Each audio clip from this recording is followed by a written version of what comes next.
Thank you for downloading the audio portion of the Everett Lee Show. Before we get on to the guest today that's on the program, there's a few things I want to mention that will help support the Everett Lee Show, and of course it will help Everett Lee out. You'll help support my ass out. Right up front here on this podcast, it will just show that you really care. Let me go ahead and mention that, and then you can enjoy this audio portion of the Everett Lee Show. If you're looking to start a podcast and already have a podcast and you're looking for an affordable podcasting hosting site, Podbean's your number one choice. Podbean offers statistics with in-depth analytics to manage your podcast needs. Use the promo code podbean.com/pbsignup and get a free month off.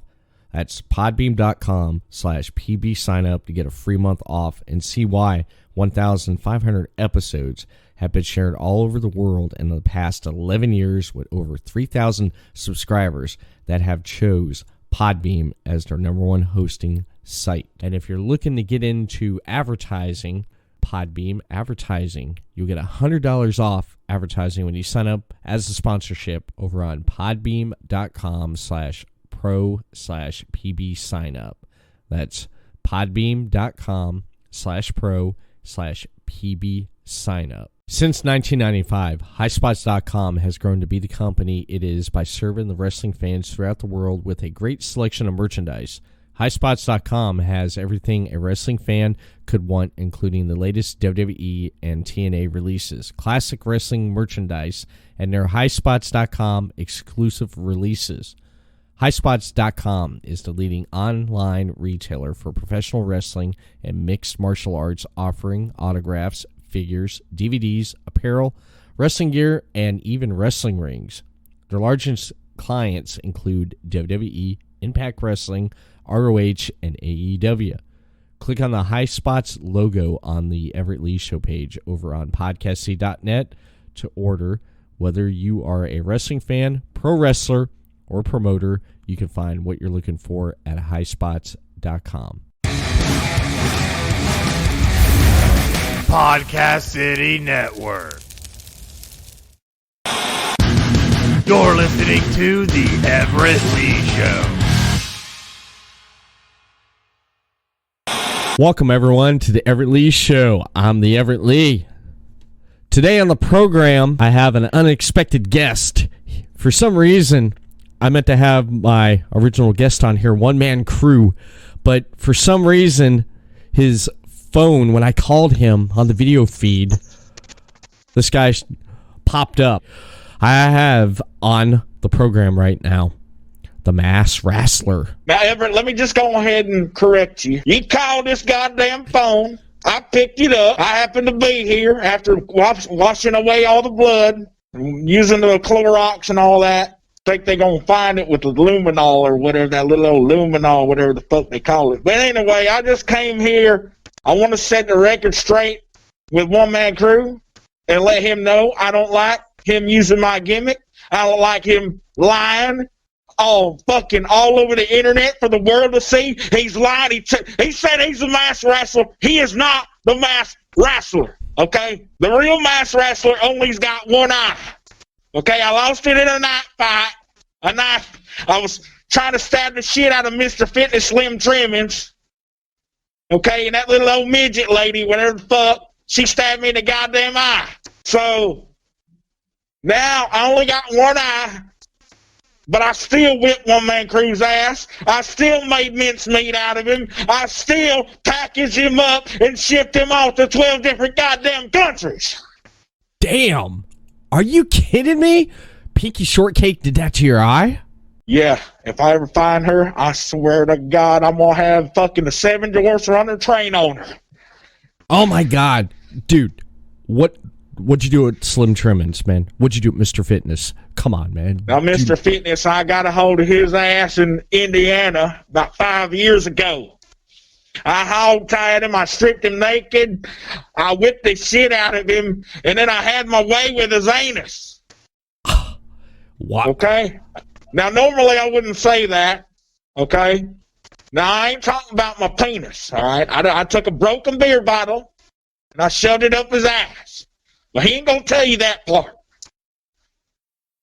He's not. Well, I mean, You've done so much already, man. When will the chaos stop? When will it stop, man? When will the chaos stop with you? When people stop pissing me off. That's when it's going to stop. But every time I go outside, I see people wearing masks, trying to steal my goddamn gimmick, trying to take the food off my table. Every $1.25 Chinese fucking junk Taiwanese mask I see on the street, y'all ought to pay me a royalty, $1 every time somebody wears a mask, because that's my gimmick. I'm the mask wrestler, nobody else. I can't believe you got rid of Man Kru, man. That's... He wasn't doing nothing. He was just... All he was doing with his life was smoking fucking dope and jacking off to Japanese porn. He wasn't doing nothing with his life. So shit, I got rid of his ass. Man, why? He became complacent. And he kept trying to steal my gimmick. And he kept trying to get over with it. And ain't nobody gonna get over with my shit. Nobody can do me but me. I understand. I understand that's your thing, but there's this pandemic going around and people want to wear the mask and stuff. And I feel bad you feel upset about this. I do. I feel bad that you feel that people stepping on your gimmick and stuff. I mean, didn't really, if you really think about it, didn't you steal Bane's gimmick from Batman? No, I did not, because Bane is not from Alabama. All right? Bane is not real. He's a fictional comic book character. I'm a real fucking wrestler. I got my goddamn Rivera jacket. I'll tell you what, I'm glad Pinky Shortcakes got your eye. Like Happy Gilmore did that gator. Why the hell would you say that to me, Everett? I got people. I got a team. I got the best people, the most intelligent people. They can find anybody I need. They can get me anything I want. Well, I'm in 5 sorry. Fucking minutes. I'm sorry I slipped out like that. I get emotional when I've made a connection with my guest on my show, and I really was looking forward for Man Kru to come back, but Man Kru is a fucking loser. I've been wrestling 3, 4, 5, 6, 7, 8, 9, 10, 12 times a week at these little outlaw shows. $5, a hot dog, and a Coke. If you're lucky. Sometimes it's just a handshake. Damn. But I'm a real wrestler. And I'll make sure all these little outlaw shows, people go home with their money's worth well spent. They come there, they come see the masked wrestler, they come see somebody get their fucking ass whipped, and then they go home happy. Well, I think they go home happy because of the hot dog and Coke they get. They come there for that, and you're only secondary on the entertainment. Who the fuck are you, and what are you doing? I don't know. I'm sorry. I'm sorry. I have diarrhea at the mouth sometimes, man, because I usually just go off because when half the time I don't even think, but when I do think, I'm much more professional, but I'm still heartbroken and tore that what you did to Man Kru and what you did to Mr. Fitness, man. Everyone loves Mr. Fitness. He's like the Hulk Hogan of the independent wrestling scene here in the United States. Stop talking about people I despise, Everett. Okay. Mr. Fitness is the biggest phony, the biggest fraud. He's the dumbest son of a bitch on the fucking planet.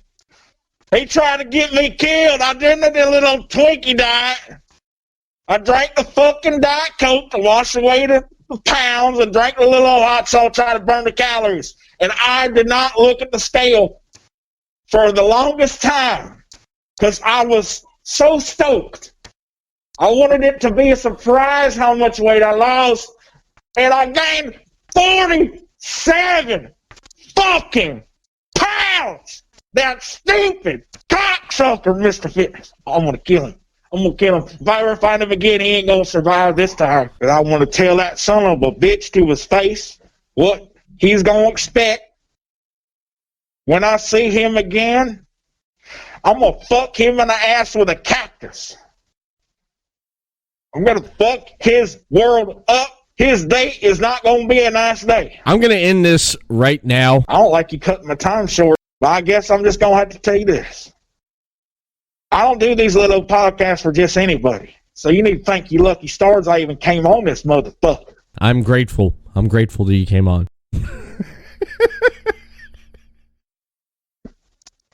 The hell's so funny, Everett?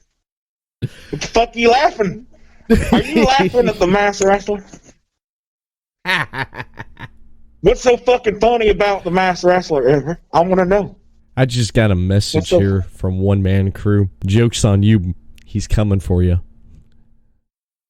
Oh, goddamn, don't tell me that, son of a bitch. You got the fucking... Make sure he ain't out there. Goddamn. I guess I'll let you go so you can go ahead and start running. Now, don't be telling me shit like that, Everett. Don't be telling me that. Don't be telling me that. Now, come on, Everett. Now, come on now. Don't be saying that shit. You're going to make me paranoid. That's why I don't smoke marijuana, because it makes me paranoid. Now you make me paranoid. I do. Okay. Oh, shit. All right. Oh, Jesus Christ. All Jesus Christ, help me, Lord Jesus. Oh, God, please don't let me one Man Kru out there. I can't take it. I can't fucking take it. Me neither. Why'd you have to say that to me, Everett? I got to go. Thank you for having me on your show. I got to get the fuck out of here. Thank you, fuck you, goodbye, as Jim Cornette would say. Peace. There you have it, ladies and gentlemen. The Masked Wrestler made his appearance here on the Everett Lee Show. Oh, shit. Get the fuck out of here.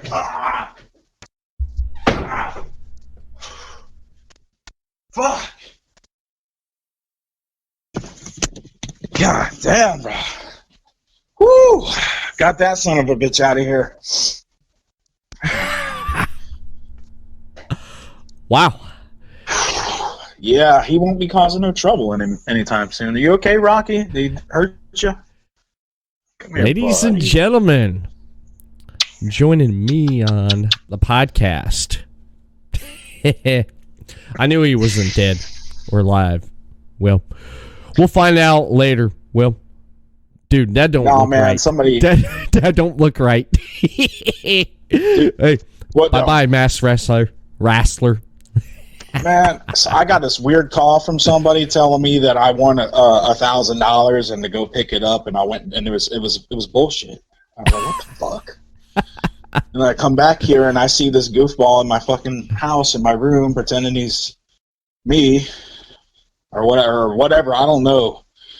That guy, he's not the real masked wrestler. I'm the real masked wrestler. I play the real masked wrestler. That guy's something else. I don't know what the fuck his problem was, but if he ever shows up on my property again, I'm gonna bust a cap in his ass. That's for goddamn sure. You're gonna have to.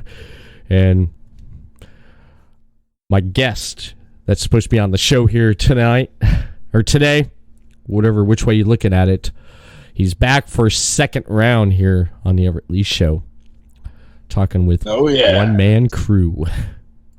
I'm glad you're all right, man. I'm definitely glad you're okay. Because man. I mean, he just wasted about $5 in gas. That's about 50 or 60 minutes of my time.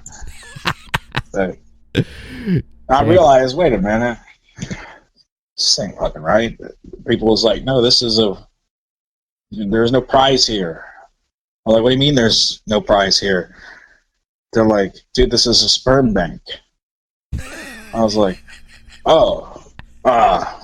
I see. I guess somebody pulled one over on me. So I left and I came back and noticed the door was wide open. And it's kind of weird, but at least I got him out of here and security's taking care of him outside right now. Well, that's good. Pretty good. Yeah. I couldn't show that. I could not show that on here because what you did, man. He did mention something about a cactus, but that went the other way around right there because he mentioned about sticking a cactus up your ass. Oh, Jesus Christ. Damn. But motherfucker can't even spell cactus. but besides having One-Eye Willie there coming at you there and everything, how you been since last time I talked to you? It was just a few episodes ago that I had you on, and I talked with you. Yeah, man. And, on an aggressive diet and training regimen. I'm eating mostly like eel and cod and salmon and like vegan products and stuff, man. Like I'm not like a vegan, I'm actually like a pescatarian now, but because I need certain proteins and certain things from certain stuff you can't get just from eating plant-based stuff. Because, you know, if it's good enough for The Rock, it's good enough for one Man Kru. Yeah. I'm still my diet. It varies, man. I eat a lot of salads and chicken. That's pretty much my diet right there. Is salads, chickens. I mean, I eat meat, but I drink my coffee in the morning. I have to have my coffee. I'm a coffee drinker, and of course, have my glass of OJ. But I drink water during the day and just eat here and there. And I've kind of been just watching what I've been eating here lately since I've been at home here for going on almost 2 months now. Oh, yeah, man. Yeah, pretty much. That's I found out. Sorry, I didn't mean to interrupt you. I found out that I'm a celiac, so I'm allergic to gluten. Oh, you're allergic? I'm allergic to gluten? Yeah, and dairy. Dairy, too. Yeah, man. So that's why I'm on a special diet where I don't eat any dairy products, and I try not to. If I eat any kind of dairy products, it's like other animals than cow, like goat cheese and stuff like that. But just cutting dairy and gluten, like wheat products, out of my diet, man, I lose like 20 pounds in like a week because of how swelled up I was from eating that shit all the time. Mm-hmm. It's pretty crazy, man. That's crazy that you wouldn't really expect that, but I mean, you don't really know your body. You don't really know yourself, not unless you're allergic to something, not unless you try that. Because I know my daughter, she can't eat mac and cheese. She can't hold it down, and it's the powder mac and cheese. She can't eat that. Yeah. Certain foods affect people differently for some reason. It's a very strange phenomenon that we have to live with in society. You know what I mean? Mm-hmm. Yeah, it is. It is strange with what our body can take and what our body can't take. And of course, if our body can take it, then you know your body does good. But if your body can't take it, oh yeah, it'll let you know. You'll be coming out one end or the other, or sometimes both at the same time. Definitely, man. Yeah. You ever had an incident where you were out and you were eating something, and then right then and there it just hit you? You know how when something hits you, you're like, oh no, there's something wrong with me. I gotta go to the bathroom. I gotta go. You ever have any time anything happen to you like that? Like it wasn't right in the middle of when I was eating it, but like when I was done eating it, but I was still sitting there, you know, chit chatting and drinking or whatever, and then all of a sudden I was like, oh god, I gotta go to the bathroom, and I run there. But yeah, I have that all the time, dude. I shit myself in the ring before. You pulled a CM Punk. You did a CM Punk. You heard about that, right? It was, I heard about it. It was worse than CM Punk shit ever even thought of being. Like, oh no. Dude, I don't know what was wrong with me, but before the show, like on the way to the show, I swear to God, I had to wrestle this guy named the Giant Hillbilly. Mm-hmm. It's like this big, like 6'9", 500-pound redneck guy from Mississippi or wherever he's from. Yeah. And on the way to the show, I started feeling rumblings in my stomach, and I had to have at the time my girlfriend, who ended up being my son's mom. We had to keep stopping at gas stations like every 5 minutes on the way to the show so I could sit on the toilet. Uh-huh. And then when I got to the show, before the show, the entire day when I was at the building, I was on the toilet shitting my guts out the whole fucking time. Damn. And like it was like liquidy, like like when you open up a can of cat food, like that gravy shit that's in it. It looked like that, dude. I'm like squirting out this fucking cat food gravy out of my asshole, bro. and so I'm sitting there, and the sweet Bambi, Bambi and Peggy Lee Leather, them girls, the old school wrestlers from the 80s and 90s. Yeah. She was on one of them documentaries recently. Anyway, I think it was about the Fabulous Moolah, that one. But that lady come up to me, and she was like, "Are you okay?" I was like, "Oh, I think so." And then I get in the ring to wrestle this giant hillbilly motherfucker, and every bump I take, I'm shitting all over the place. And it was the first match on the card. Oh my! And I had to suplex this motherfucker, and oh God.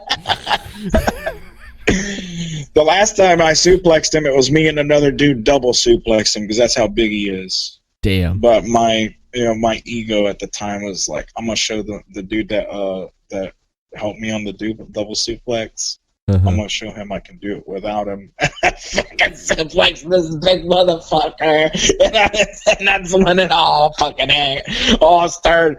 Like just shooting projectiles shooting out of my ass like the fucking chick off The Exorcist. Like my asshole was like possessed by a demon, and I had fucking cat food gravy all over the fucking canvas. It looked like somebody just opened up like 12 cans of cat food and dumped the gravy out on the canvas, dude. It was crazy. Oh God! I got them all that night. I bet everyone hated that. Because they had to wrestle on that mat there, and while they're wrestling, they're thinking of, damn it, Kru, you shit all over the place, huh? Yeah, I told the guy, Mike Jackson, the guy that booked it, I said, dude, I'm fucking sick. I'm still gonna work, but I gotta let you know, dude, I have the shits like a motherfucker. And I probably shouldn't be in the ring. Like I told this guy, he's like, "Yeah, you be all right." You be all right. yeah. Well, but you won't be all right, motherfucker. Oh my goodness, that's crazy, man. That is crazy. Sweet revenge. That's for making me work, sick motherfucker. Damn. I'm just kidding. I felt bad for those guys, man. I was embarrassed. I was really embarrassed by it. Jeez. It was the same building I wrestled Buff Bagwell in. It was the year before that. Okay. Yeah, it was a high school in Dora, Alabama, and they have a show there every year, once a year. And I was on 2 of them in a row. And the first one, I shit my guts out with the giant hillbilly. Mm-hmm. Damn, that's crazy. That's definitely crazy. Damn. So, I guess the last time, after we talked the last time, your video, when I ported it over from my Facebook page to YouTube, you got a lot of hits there, and then the audio podcast started getting some hits, man. And it's done pretty well, and I know the Facebook Live video that's still on there. Damn, someone shared the shit out of it, man. I don't know what the hell happened.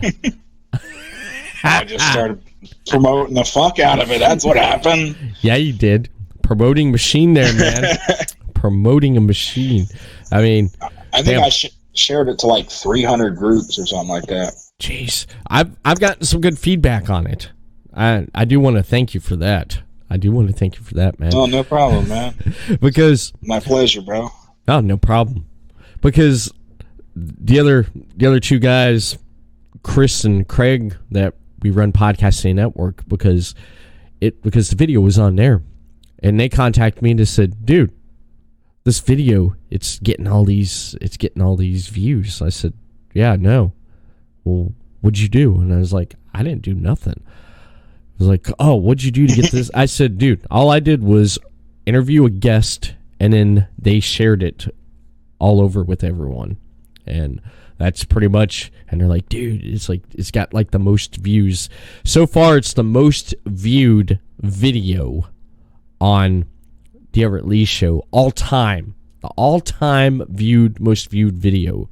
And those who watch back on this, go on there and watch it, and then go over on the Podcasting Network YouTube channel and pull it up there, and like and share it on there too.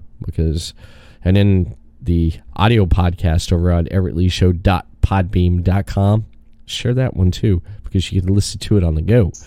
But I loved it. I loved it because it's the most viewed video that I have right now. And I'll tell you what I've been doing here lately. I'm preparing next week. A week from today, I'm releasing. It's going to be available on Podcasting Network's YouTube channel. But the only way you're going to be able to get this is you have to like the Everett Lee Show page, because you're going to get a link sent to you. Because everyone that follows the Everett Lee Show page, Facebook page, I'm going to send them a link, and they're going to be able to have and watch the Everett Lee Show Anthology Volume 1. I'm been going back through the archives of stuff when I started out, man. Damn, there was shit that I recorded and did that I forgot about in the last like 3 or 4 years.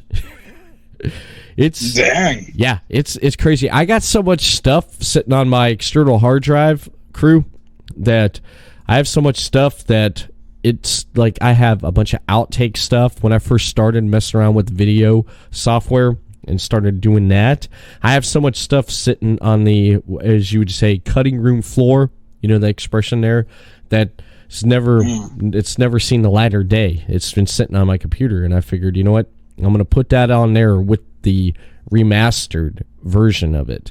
What I did was some of the music I used back in the day, I can't use, because if it goes up on YouTube, copyright, they're going to be like, you have to silence it. So I've had to go through and I had to slice and dice and kind of remaster the first 20 episodes. And some of them was done with a cell phone, and the video was only like this. And I was sitting there, I tried to stretch it out, and I'm all like, man, I'm like, this can't work.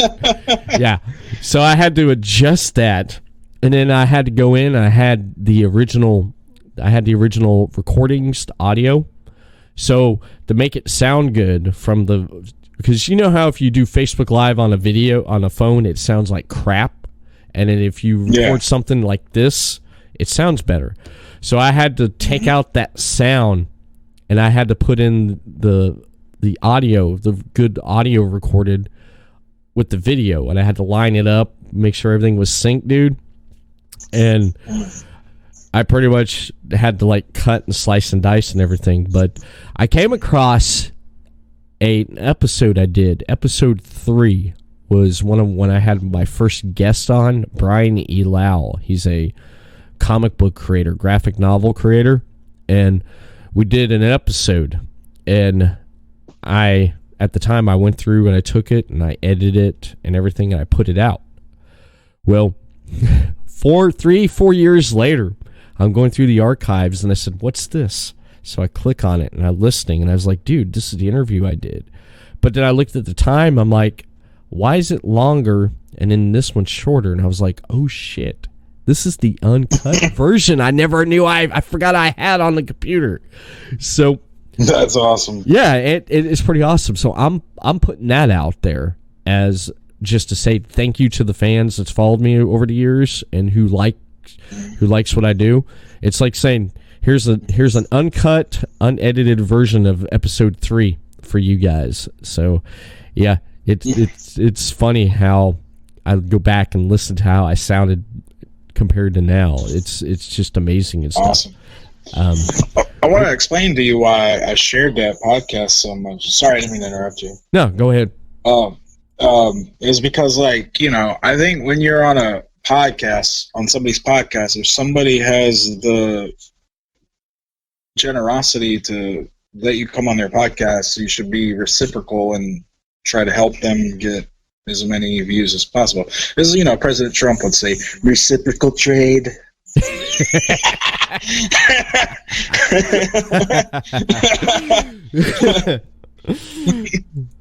Oh, damn. Well, so yeah, I do I hope your appreciate channel grows to unprecedented levels, man. It's gonna be. Yeah, You got a pretty dope podcast, man. Oh, thank you. So you've been dabbling around in my archives, checking out what I've been doing here. Yeah, a little bit here and there.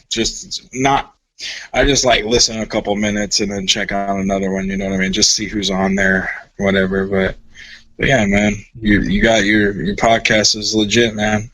Thank you. It's taken me long enough to do it, man.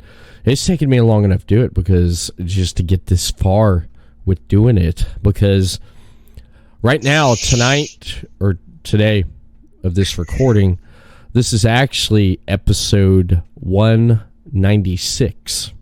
So I'm getting close to 200, man.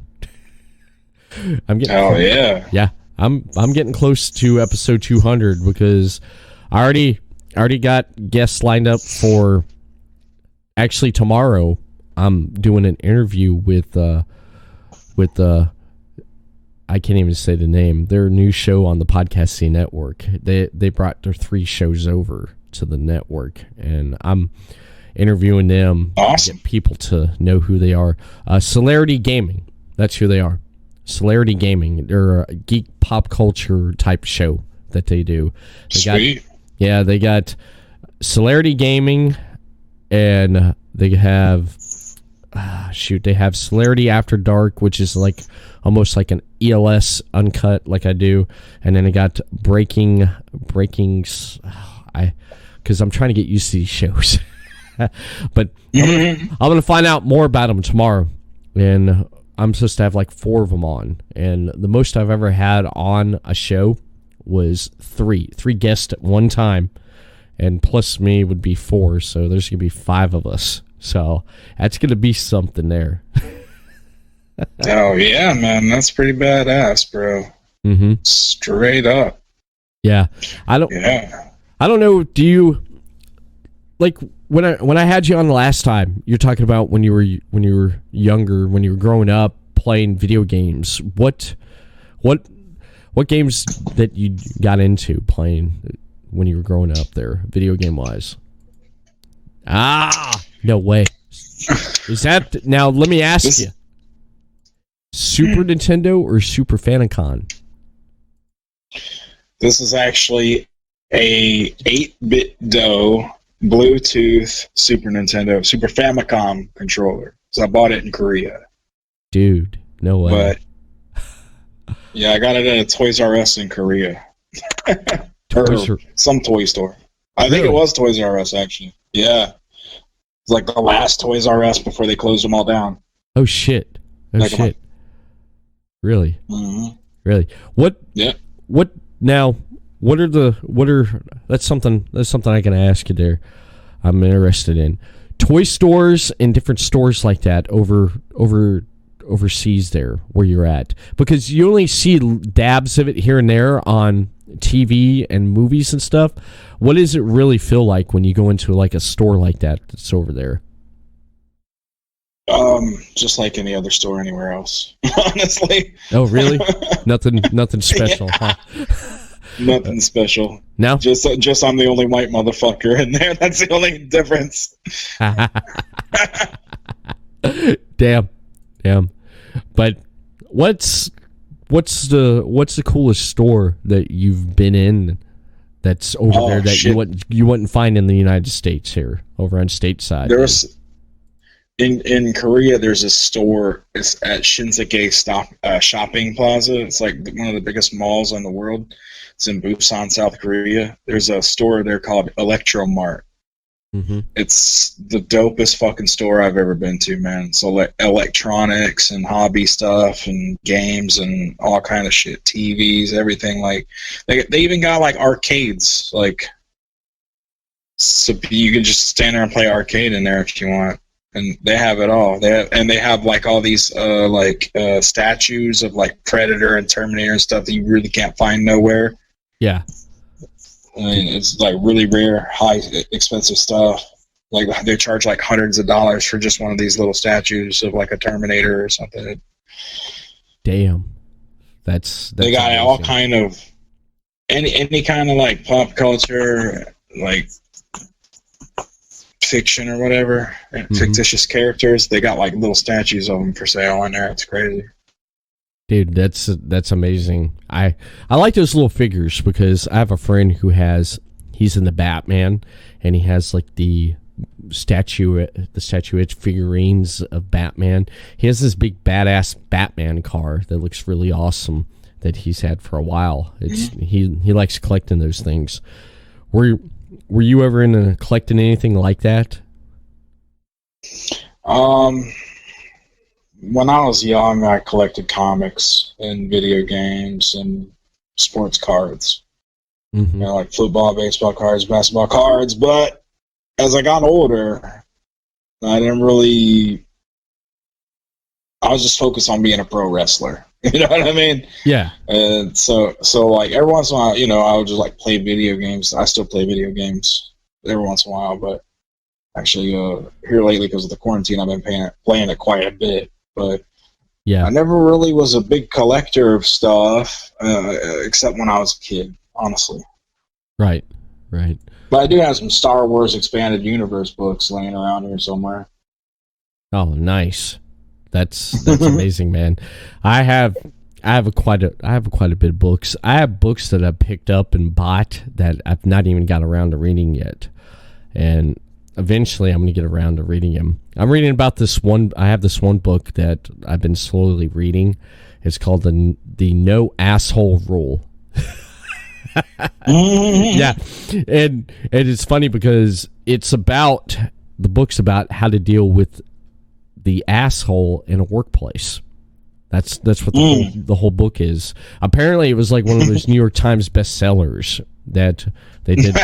Yeah, I'm serious, man. I was laughing about it because you know how when you read the predex, whatever it is, introduction to the book before you read it. Yeah, it was in there when the guy was talking about that how he was excited about people wanting to find out about his book and stuff. It's different things how you deal with an asshole that comes in to the workspace. It's like, how do you deal with the asshole? And it tells you different ways how to deal with it, how to approach a situation with dealing with an asshole. I'm like, this is great. This is great because I know everyone at one point in their life has dealt with an asshole at work because you're working with a group of people and then you get someone come in and they're the asshole.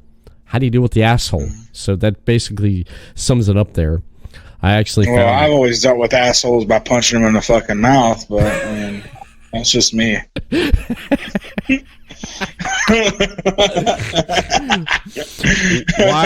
Why am I not surprised? Talking about asshole. I'm glad that reminds me of what I seen today. Me and my wife, we sat down and watched Once Upon a Time in Hollywood. I loved it. Yeah, did you see that? Oh, yeah, I saw it like 3 times. It's a really good movie. God, man. Dude, I like it when Brad Pitt's out on the ranch, at the ranch there, after he drops Pussy off. They called her Pussy. I was laughing. It's like, we all love Pussy. And he's sitting there and he's like, yep, we sure do.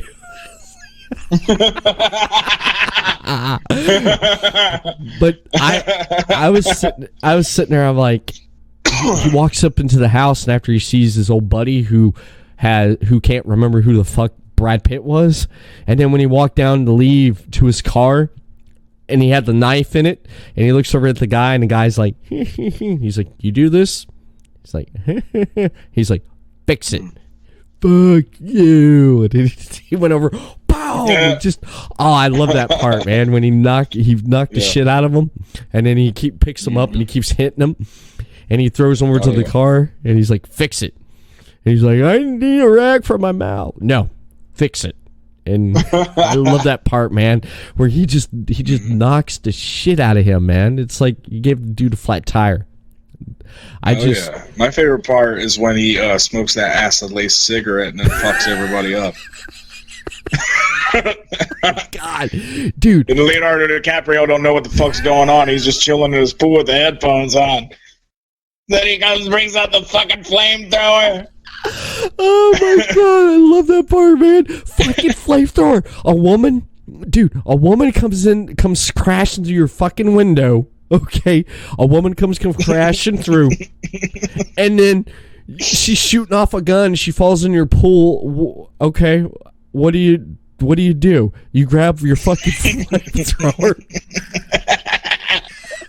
I like that. It's like, so tell me what happened. Well, I'll tell you what. She came running in, and she came in the pool there, and I just torched her ass with my flamethrower. I love that. He loved that, man. Yeah, because I love the dog, man. He was like, and then all of a sudden he's like, oh my god. And then he tells the neighbor guy, he tells him about it. He's like, is everybody okay? He's like, well, the hippie fuckers aren't okay. That's for goddamn sure.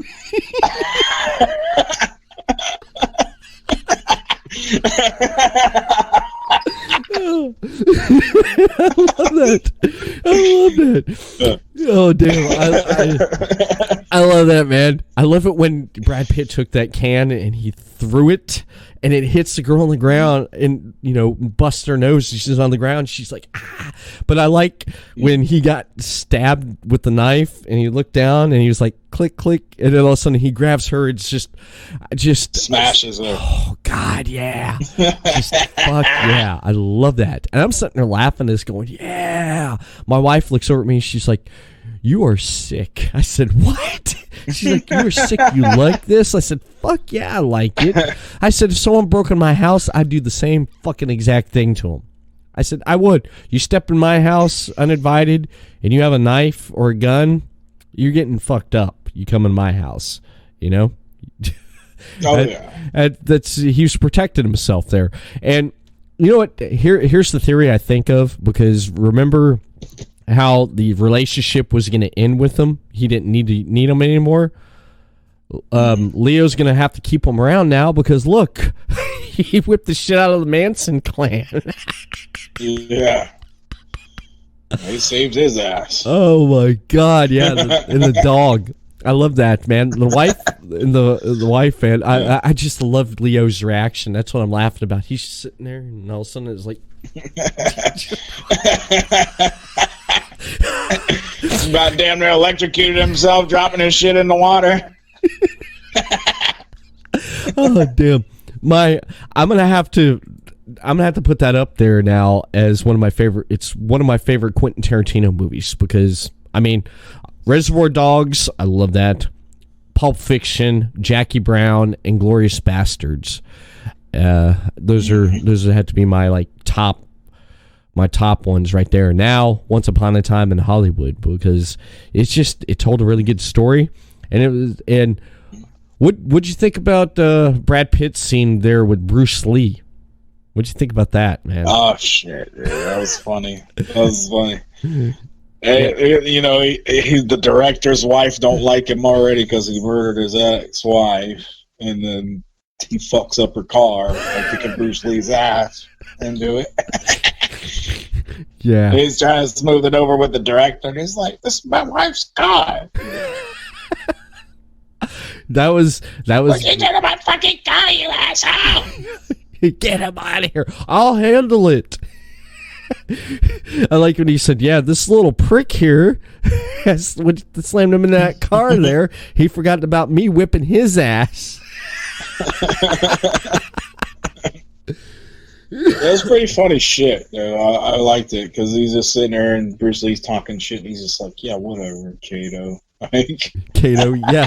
He's like, all right, Kato, let's go. Kicks him in the chest, and he gets up. He's like, "Not bad. Come at it again there." And he just fucking great choreograph. I love that. I love those timepiece movies that are like that. And I love the soundtrack to it. It had that feel of the 60s to it, which I love. I love those timepiece period movies where they get that feel to it.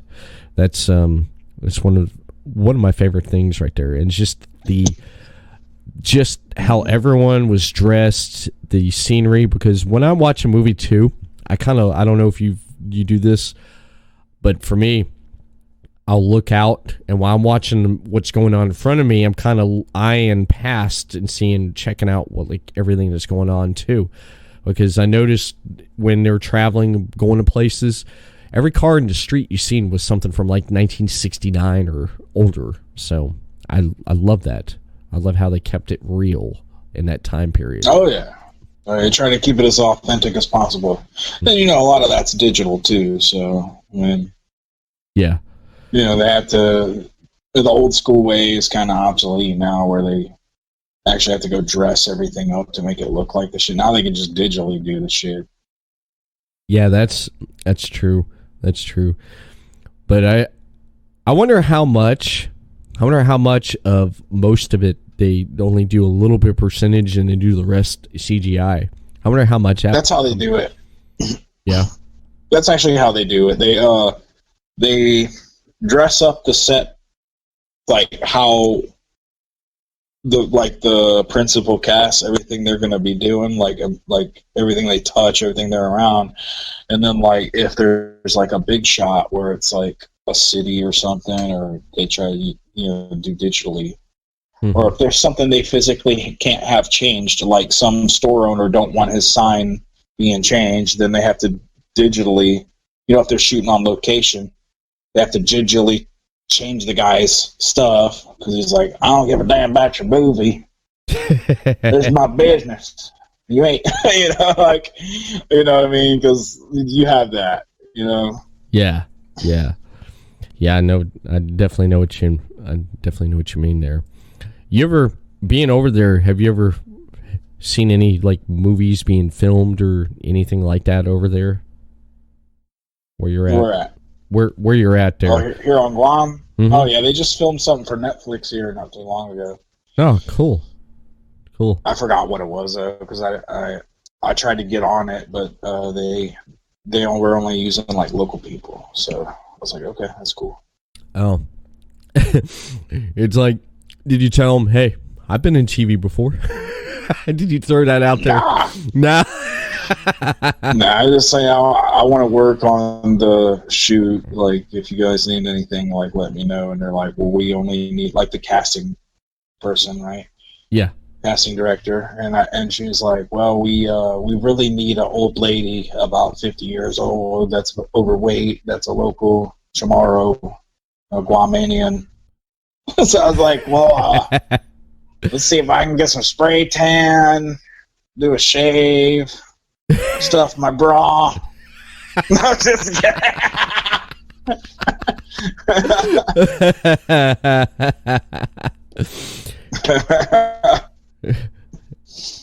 Coming to Netflix, yeah. Big Guama's House 3, starring Man Kru. Yeah, that'd be something, wouldn't it? But I actually thought about making a movie where it's an album, a hip hop album, mm-hmm. and then shoot music videos for every song, and then do little scenes in between the songs to where it ties all together it's an actual musical movie. Right. I thought about doing that. I mean, it's been done before. People's done that for a long time, but mm-hmm. Yeah, didn't I think it was around the 70s or 80s they did stuff like that. I know in the 90s they've here and there some artists have done that, but I think stuff like that's good because you get to watch the album and you get to watch it and hear it. And you get to see the video behind it, and then in between break it up with little short segments and stuff that lead into the other. Dude, that would be awesome. That would definitely be awesome. That'd be something. Hell yeah. I mean, it's something that's gonna it'll take a long time to really develop if I do it, because making one music video is a really hard thing to do. I mean, just making an album by itself, just the music is really a lot of work. Yeah. And then you're trying to write a story for a whole album to where it's a story. Mm-hmm. And then you're breaking it up and making a movie out of it. So it's a lot of work, but I'm really thinking about doing it. Yeah.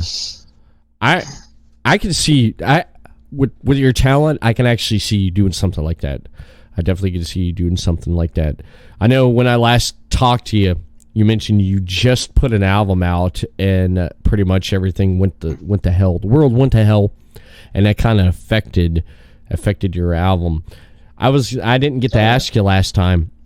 Did you just primarily release it on CD, no streaming service or anything? No, man. I got it out on CD, but it's on iTunes and Spotify and at all the major digital outlets, man. And look, I got I don't know if you can read that, but I've got some pretty famous artists on there. Lil White, Bizarre, D12, Seed of Six, which is basically like the new 3-6 Mafia. Yeah, because we didn't really dive too much into that there. Yeah, because you said you collaborated with some artists, but a lot of them, man. A lot of.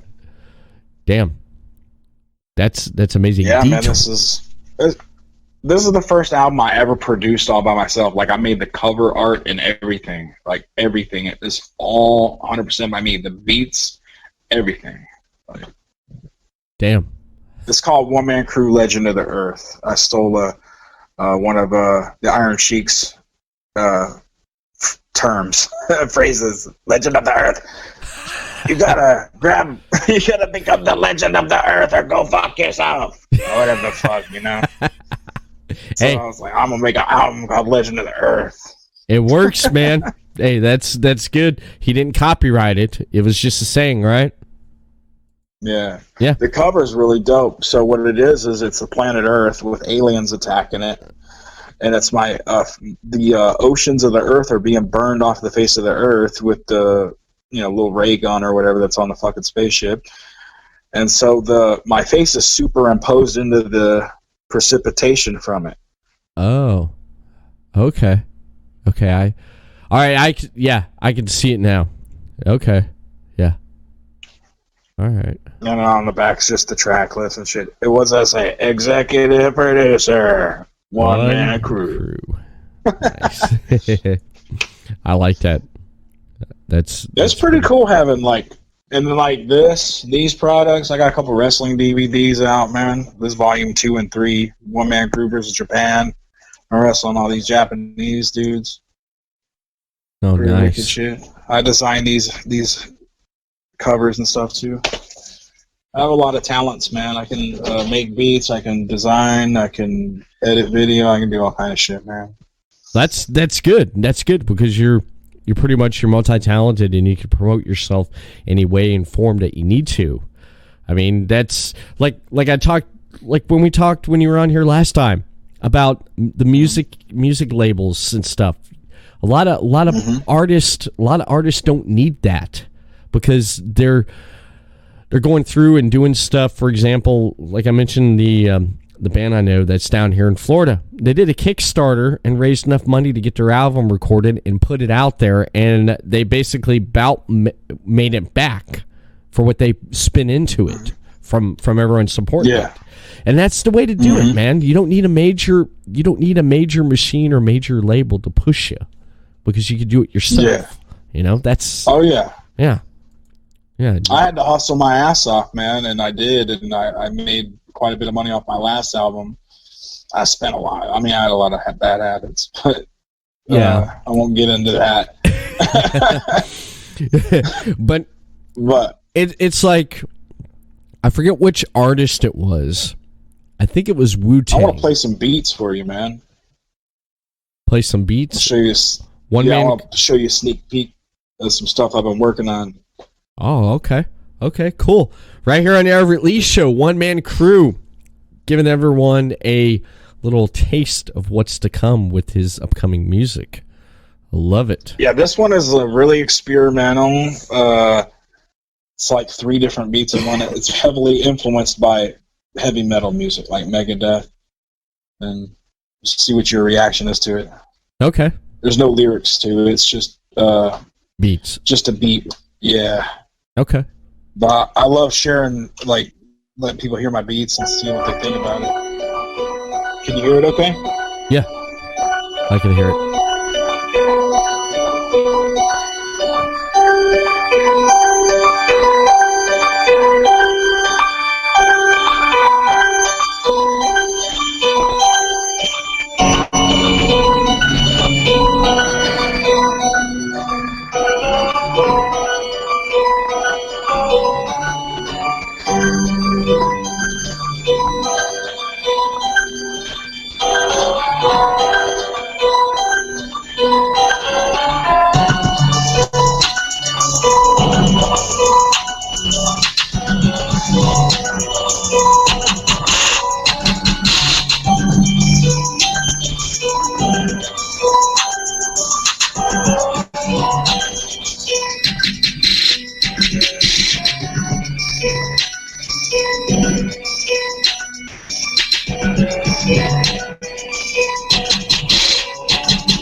Here's where it gets sick, bro. It's crazy.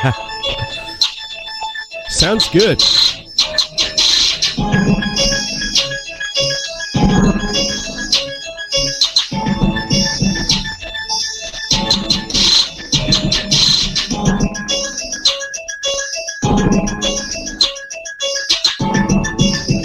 Not too bad.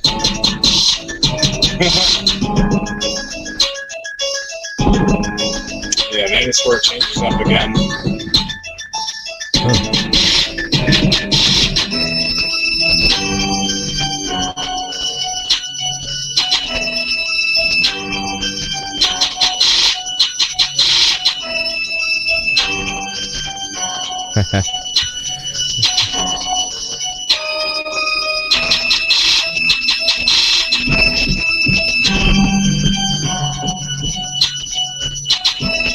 I can kind of hear the bass a little bit kind of thump, you know? Oh, yeah.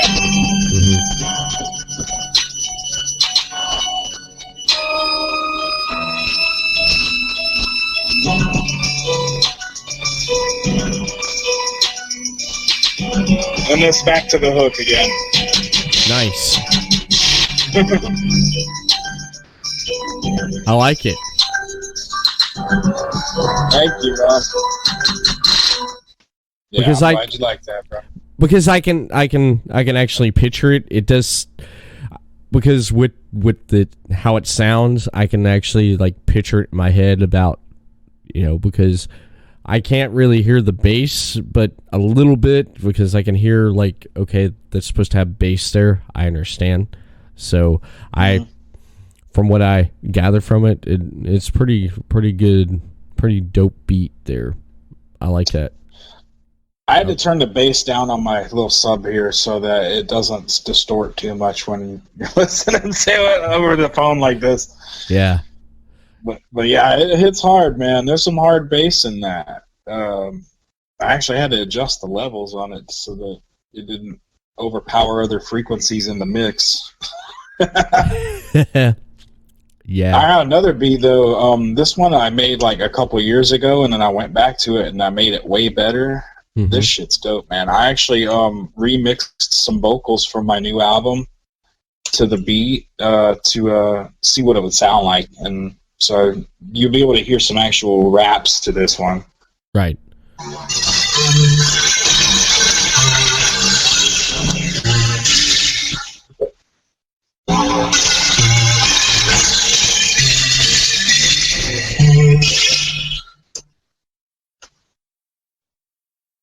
Oh shit! What happened? Uh-oh. Oh, there we go.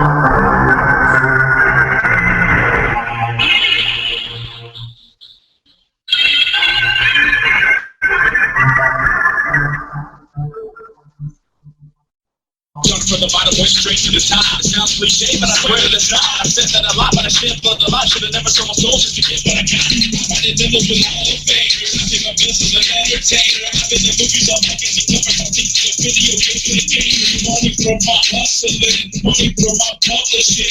Put it back out on the street, get money from some other shit. Where's the stop because I don't quit. I never gave up and I got rich. Selling from Ireland and feeling the deal. I think you're a rip when he shots a bit. Haters be hating because it's my nine. Challenges, I'm in my pride. Wannabes are just wannabes because wannabes just ain't got my shine. First class flights on a bad let's travel that. I can be with that. The beauty wrestlers will fuck the pictures to be me for a million that. You will never know the inner strength that you possess until the day you feel accepted. Use the law of attraction into the universe. You can will your blood. Some people are strong enough to overcome the stress that they can beat depression. Other people are insecure and just want love. That's why they seek attention.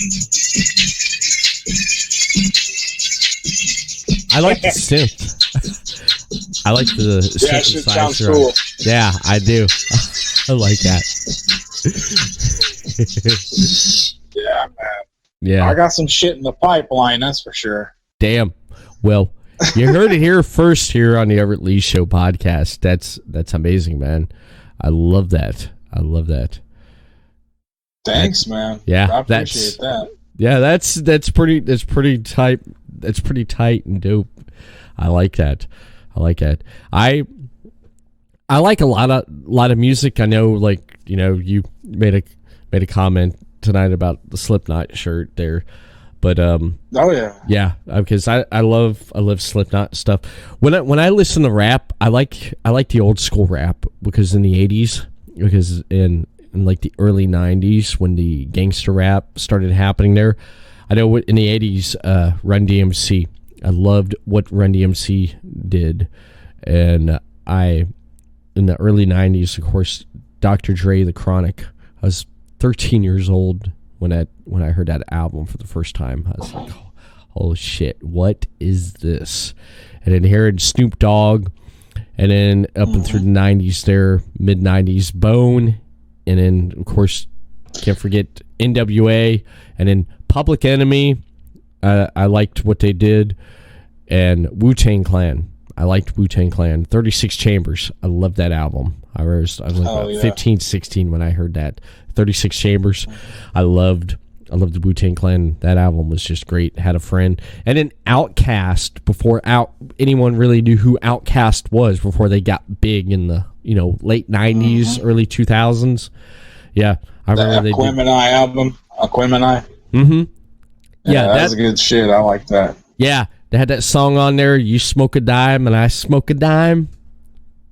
Yeah, you remember that one, don't you? You smoke a dime. I remember that one song. I was like, Mamacita, Papa Dana.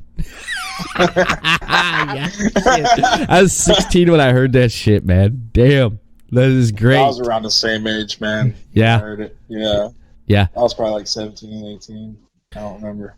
But yeah, I love that shit, man. Yeah, I actually wrote some new lyrics the other day. It was like, this is just like 4 bars, but I made it for like a little like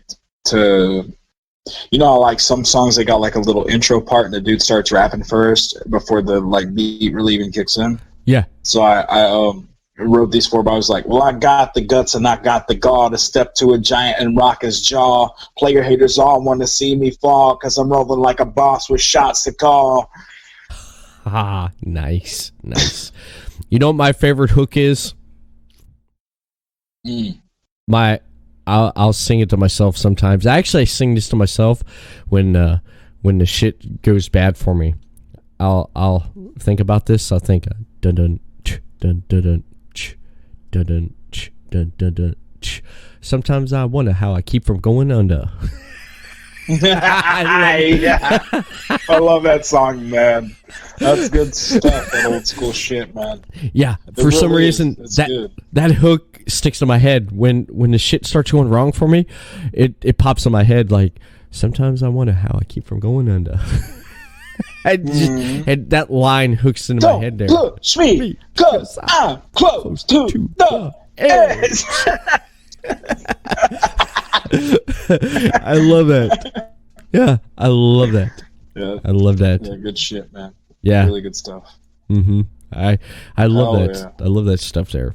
I love listening to Yeah. a lot of music, and yeah, I just because I don't show it doesn't mean I don't like it or appreciate it. You know, it's like usually when I usually go to wrestling shows, or like the big wrestling shows, when I used to go to them. There for a while, I was wearing like their shirts, but I just go wearing a regular shirt. I just do. I don't know, because I guess I see too many people do it, but I don't mind wearing wrestling shirts. You know, I need to send you one of these, man.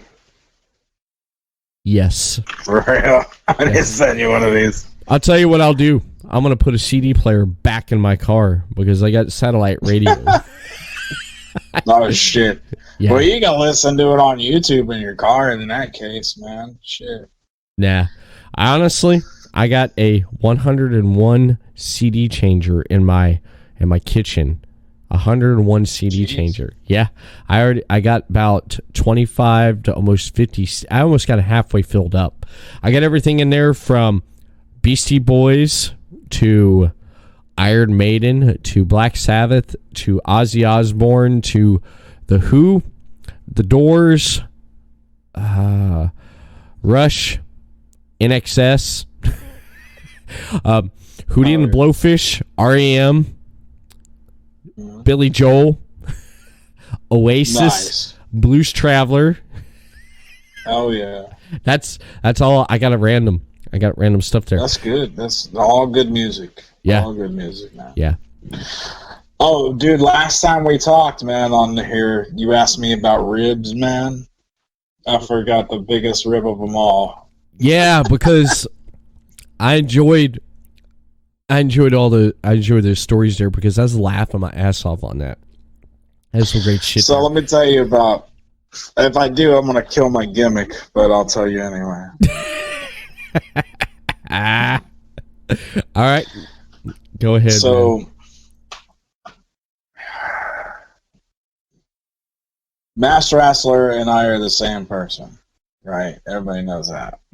Nah, you're not. But You're not the same but- person. this one guy, he was so convinced that I was two different people. Uh huh. His name's G.I. Sanders.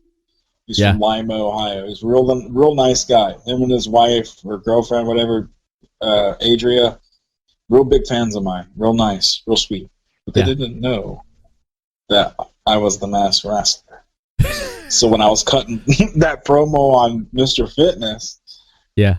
talking smack about him, they thought the shit was real. and he started talking smack, like, you know, and so I made a promo on him where I told him I'd give him $1,000 if he can come down and whip my ass. I'm at the Allen County Sheriff's Office. I'll be the first son of a bitch that walks out of the door. Before I'll be wearing the mask though. Before you continue, let me just say this. That was one of my favorite promos there by the Masked Wrestler. Go ahead. Oh shit. Go ahead. The 1,000 big ones. Anyway, I'll give you 1,000 big ones if you can come here and whip my ass. That's the little old Allen County Sheriff's Department. But I won't be wearing no mask. I won't be looking like the Masked Wrestler. I'll be the first son of a bitch that walks out of that building. Like I was trying to get him to punch a cop or something. Wouldn't it be something if he did? He got arrested Yeah. punching a cop. Oh, he ain't that stupid. I know, but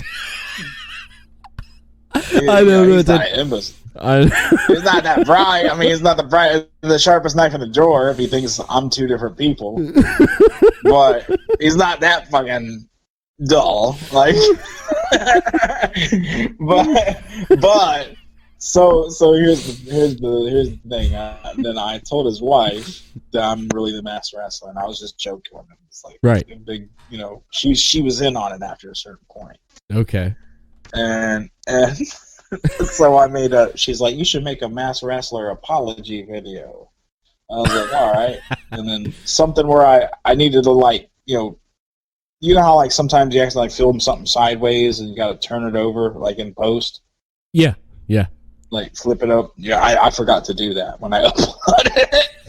But anyway, it's like a sideways camera. Like, there's like, oh, I'm so sorry, blah, blah, blah. Like, just acting like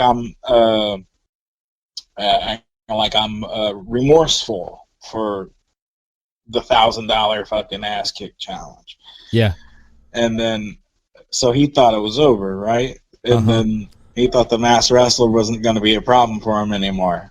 So when me and Josh went to Indiana to do this show, I flew up there and he picked me up at the airport, him and his friends, and I'm on the phone in the van telling him that I just kidnapped Mr. Fitness. I already killed one Man Kru, and I'm gonna take him to the hotel and hog tie him, and I'm telling him all this shit, and he's like, I couldn't even fucking understand him. He was like yelling sorry. He's like,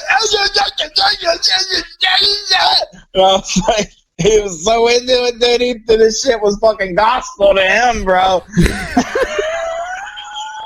and I was like, oh man, I went hard on him, man. They were trying, Josh and them, they were trying not to laugh and shit when I was doing it because I had him on speakerphone so everybody could hear him. And we're in the van on the way from the airport to the show, and then we get to the show, and then we go check in the hotel. So as soon as we check in the hotel, then we filmed that where I had Mr. Fitness hog tied naked, and I'm whipping him with the belt. And I sent that shit to him. This motherfucker called the cops.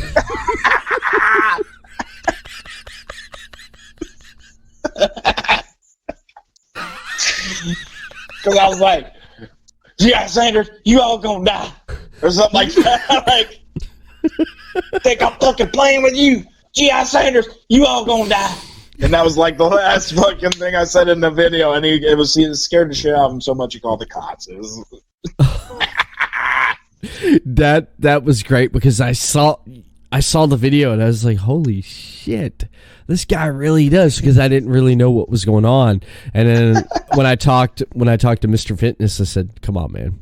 And then he told me and I said, okay. He's like, you're going to have to whip me a couple times for real. And I was like, fuck that. I'll just whip this leather footrest here that's right next to you. And it sounds like I'm whipping your ass. And then I just hit that fucking leather footstool. And it sounded like I was beating the shit out of him with that belt. Oh, damn. Oh, shit. That was great there. This guy's reality was distorted as a motherfucker from that day. I fucked him up for life. I didn't do that shit.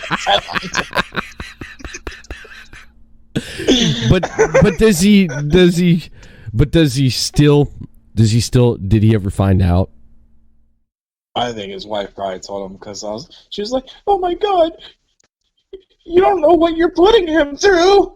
I was like, I'm not putting him through shit. He don't have the bite.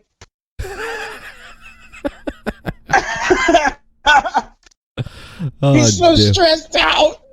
He just won't stop. This motherfucker is so riled up, he's making his wife's life a living hell, dude.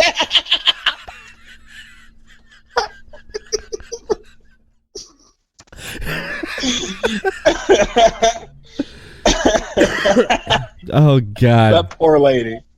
Yeah, I bet he figured it out. I bet he figured it out. You know, she had to tell him. She had to tell him, man. I mean, why? I think why at not? one point I even apologized to him. I was like, "We're just joking with you, man. It's just a rib. I'm sorry." Like I had to pretend I was sorry about it. Yeah.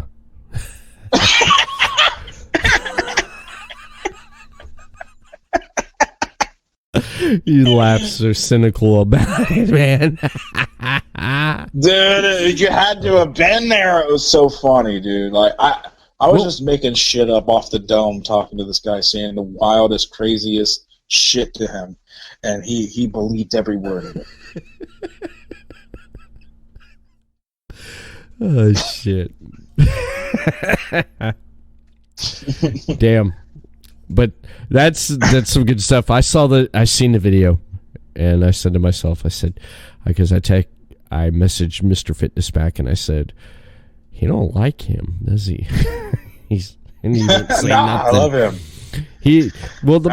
I'm talking about the masked wrestler. Because the masked wrestler hates. I didn't know it was work until after I seen it.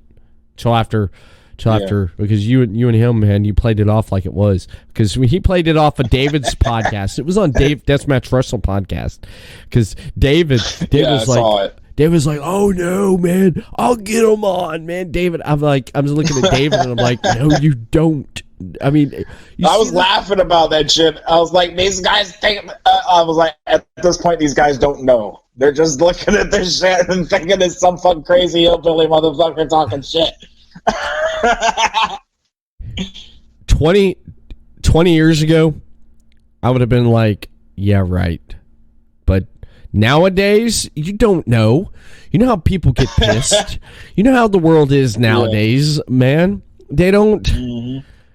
People are unhinged. They get unhinged because you know, like you could say the one little wrong thing, and then this person gets unhinged, and they'll be like jumping on top of people, plowing through people to go across the room.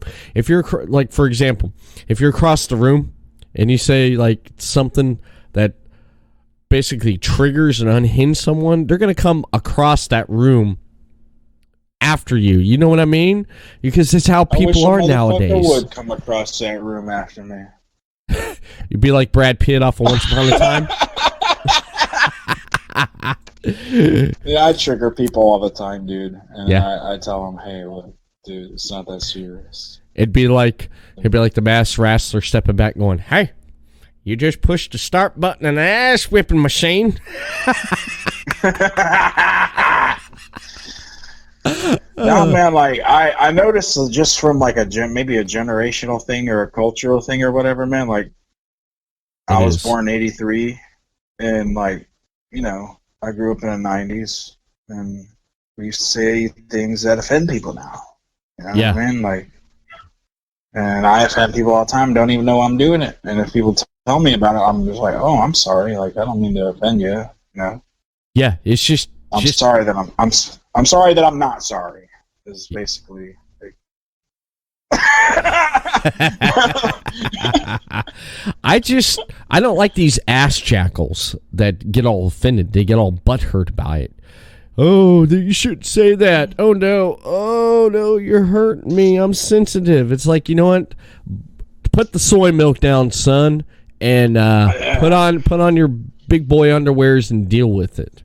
You know, that's just how I grew up with it. Because this dude on Instagram, somebody, I think Tonga from New Japan, like his brother Tonga Loa bought my rap CD in Shibuya once. I subscribed to both of them. I met the Gorillas of Destiny. They came to Daytona Beach for an event. I did a meet and greet. Mm-hmm. I came up there, and cool guys. And I laugh at the stuff they put out there on social media, on Twitter, because I think Tom... Oh, yeah, me too. Yeah. I think it's funny. Yeah, Tonga is like, I just got out of Twitter jail. Which one of you bitches snitching? I love that. So he's posting pictures of, like, people that aren't in New Japan, like Cody Rhodes and fucking Kenny Omega kissing each other. Mm-hmm. And like... and I commented, like, see... This is why I retired, because of gay shit like this. The business is gay as fuck. Yeah. Now, even though the image is literally gay, homosexual, you know, two dudes kissing, I'm not talking about the business is literally homosexual. I'm talking about the business is fucking whack. It sucks. You got shit like this. You got these kind of motherfuckers running the wrestling business. Like, this is like... I just can't believe it, you know what I mean? And so I just expressed my disgust for, like, the current state of the business, and then I'm labeled a homophobe. Like, Yeah, I'm not a homophobe, dude. I'm not racist. I'm not homophobic. I'm not misogynistic. I love women. I don't have a problem with gays as long as they're not trying to suck my dick. Right. And then what was that one? Racist thing? That's like, dude, I've been all over the world. I've seen kindness from all walks of life, dude. Like, I'm the least racist person on the planet. Yeah. Yeah, I was reading an article tonight about, you heard about that comedian? I forget his name. He was I don't know who, I can't even think of his name because he's not that important to me. But he did a podcast. He has a podcast, and he's a well-known comedian. And he came out and said something about wrestling's fake, and just the wrestling community came down. And you know how the wrestling community is. You bash it. You got fans and workers that are going to come down on your ass. So they came down on his ass. And this one famous, well-known, well, not famous, but well-known comedian was on Joe Rogan's podcast here just recently.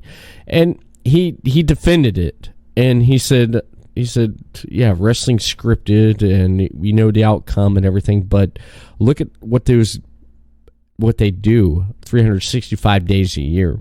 And go out there, they got to be in physical shape to endure that schedule, traveling and doing shows. And I read it and I was like, okay, I understand what he's saying. Then I got to the bottom, the comment section. Someone basically called the comedian a morbid, obese piece of shit. And I'm like, really? Really, man? Come on. He just basically stated his point about it, and then some jackass, it's probably some 12-year-old kid that got on there and just commented. So, yeah, it drives me crazy there. But like Twitter is just, I don't mind Twitter. Back in the day, I used to like Twitter. And until... Yeah, I did too. It became troll infested with all these fucking trolls hating, bashing, hate, bash. So I stay off of it. I stay off of Twitter. I get on there to post my stuff, and that's it. I don't go on there because I'm sick and tired of the trolling and bashing that's on Twitter. So I stay off that platform. I post what I have to post, and I jump the fuck off. Because I don't want to hang around long enough for the trolls to come out from underneath the bridge and start bashing. Because once the bash starts, I feel like sometimes I like bashing. You like bashing, but for me, I like it when haters talk shit about me, dude. It's fun. You ever seen Jay and Silent Bob Strike Back? Yeah, when they find them, they track them down and kick the shit out of them. Bingo! I'd love to do that. I'd love to do that. For the people who bash and hate, go track them down, pull them out of their house, and beat the fuck out of them, and they're going to think twice about it. You know? This is pretty good shit, man. It's a pea protein. It's a chocolate milk made out of peas. Peas? No way. Peas. Yeah, and it tastes good, man. It's pretty good. Yeah, it's got damn. This one bottle's got about 48 grams of protein in it. Damn. Yeah, it's pretty good shit, man. That's amazing. That's amazing. You're definitely drinking in healthy there, because that's what you said there. Pretty much. Yeah, I'm smoking healthy too, buddy.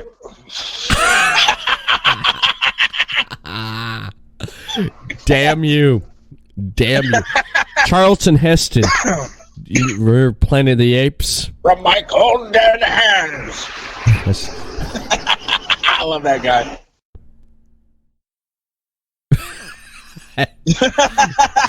I wonder if I could reach through and grab that. Here, pass it. That'd be awesome, yeah. I got some pretty good shit, bro. It's called Jack the Ripper. Jack the Ripper. Yeah. That's what it's called, dude. It's pretty good shit, man. I thought I was gonna die the first time I smoked it. It was that good. I was paranoid as fuck. I was like, oh my god, when Man Kru's out there, he's gonna kill me. Oh wait, I am one Man Kru.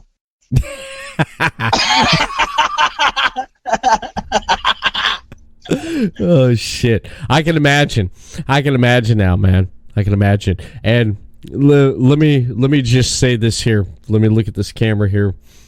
Yeah, the Everett Lee Show does not endorse drug use, but if that's your thing, so be it. Hey, it's recommended by my doctor, dude. Legit. Well, I'll say this. A few weeks ago, I put up my new fence in my yard, and I pretty much got baked. And me and my brother got baked putting it up. So, there you go. Hell yeah, bro. Yeah. Fuck it. My career's over anyway. Nah. Your wrestling career? Yeah, I feel like my career's over already, bro. Like, nobody gives a shit. Like, think about it. Oh, come on, man.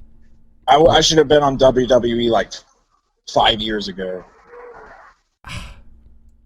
You're still look at everything that you've done. You're still successful, man. You've got your own success there. You have. Yeah, it's true, but like at a cost. I mean, it was a long, hard road, man. I mean, like, you don't know how many fucking bus station floors I slept on, internet cafes I slept in, subway stations I've slept on the ground, dude. Like, slept in buses, slept in cars. Fucking had to ride in the trunks of fucking cars, dude. Like, it was insane, man. The travel, the just survival, the grind, everything was a really hard road, man. But it was very rewarding because of the life lessons I learned from reacting and acting with humanity from specimens of all nations. Yeah. So it was a good experience to help me grow as a person, to go out and do this thing. And now that I'm 37 years old and I've been in the business 20 years, I feel like, well, maybe it's time I do something else. Yeah. Well, maybe it's time I focus more on other creative endeavors. And I even thought about, like, honest to God, dude, I've been praying and stuff lately. I've thought about, like, cleaning up my act a little bit and stop cussing and stop using bad words, you know, just, like, be a good role model and stuff for kids and try to, you know, do stuff for God and do stuff for kids and try to be a good inspirational influence to people. Yeah. I mean, I've already tried doing that by showing people it's possible to do what you want to do. I mean, there's always a way to do what you want to do. Yeah. Yeah, anything's possible. I mean, with what you do with yourself and with for the kids. This one's for the kids. Oh man.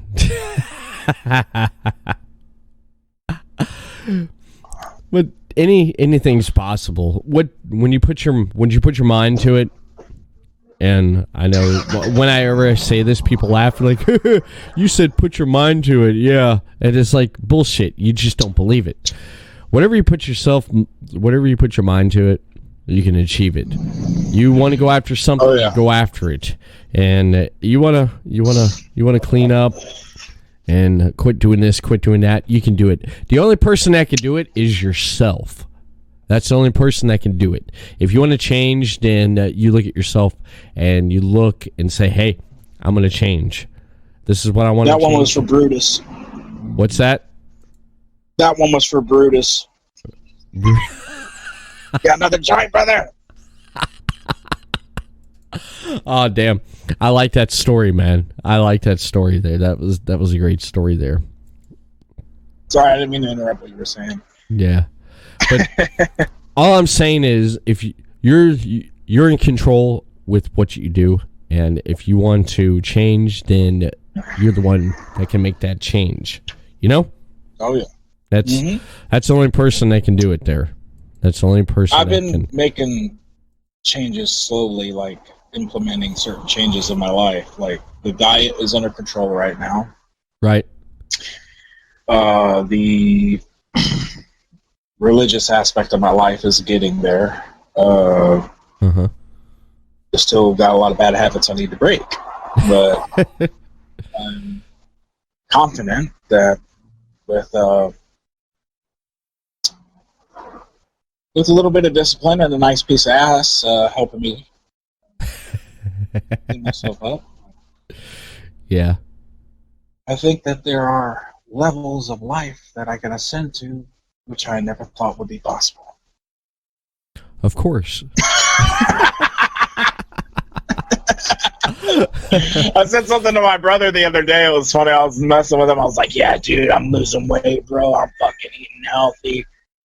Yeah, it's going to open windows and doors, though, pussy. I never thought possible. That's great. That's great. They thought it was funny. Yeah. Did you let your brother hear the last episode that when you were on? I sent it to him. Oh, did you? Listen to it. His girlfriend listened to it, though. She thought it was funny. No, did she? Did she? She liked it? Yeah. Yeah. Yeah. Well, what? I told her, I was like, I mentioned you in it, and then I sent it to her. She's like, I watched it. It was funny. She thinks I'm hilarious. Her name's Erica. She's really sweet. Really nice. I'd mess with her all the time. Like, I'll be talking to my brother on Facebook like this, like a video call. And then, like, he'll be, like, doing weird shit, like putting his camera up to his girlfriend and be like, look at that ass. Blah, blah, blah. And I'm like, and then she'd be like, stop. And then she's like, I'm going to go take a shower. I was like, yeah, she's going to go rub one out to me. Like, saying shit like that to my brother. Like, messing with him. So I just clown. But, like, yeah, she gets a little paranoid, too, and, like, a little insecure, too. They're both insecure with each other for some reason. I don't know why. Like, they're both, like, I don't know. Nick's just insecure. My brother, anyway, he's insecure as fuck. Anyways, like some random chick will like message him on Facebook or something, and then she'll be like, "What the fuck?" And I'll be like, "Don't worry. If he cheats on you, then I'll just come in there and I'll just fly over there and dick you down." Like stuff like that. And she's like, "Okay." Oh my god, that's crazy. Yeah, she's funny. Yeah, she was funny. Real funny. Oh damn, that's crazy. I don't even know what to say about that right there, man. Yeah, she's real nice. Real nice. I mean, she's funny as fuck. Got a good sense of humor. Not too many women you can call a bitch and she laughs at it. You know what I'm saying? Right. Yeah, because she don't really take you seriously. I mean, if she did take you seriously, then she would say something. I don't call her a bitch. Sure, my brother does, but yeah. I was thinking about beating you down right now. Oh man. Erica's a good-looking bitch. Like, they'd be saying stupid shit like that. I'm like, dude, you're lucky she ain't busting you in your chin right now. If I said that about any of my girlfriends, I'd be John Wayne Bobbitt II. If anybody don't know who John Wayne Bobbitt is, he got his dick cut off by his old lady back in like 1992 or some shit. I don't remember when it was, but yeah, it was about that time there. I remember when that happened there. I just when I heard about the news about that happening, I just said to myself, I said, "What the fuck is this here?" It kind of threw me off there, because it's like at that time you never heard of anybody actually doing something like that. You've heard of women, they've talked about it. You know, they talked about doing something like that to their boyfriend or a husband, but then when it came down to it, she actually executed it. She actually did that. And so I know to a lot of people, she was like, a hero or something, it's like, hell yeah, I would have done the same thing. It's like, well, you know what? You didn't do it. She did it.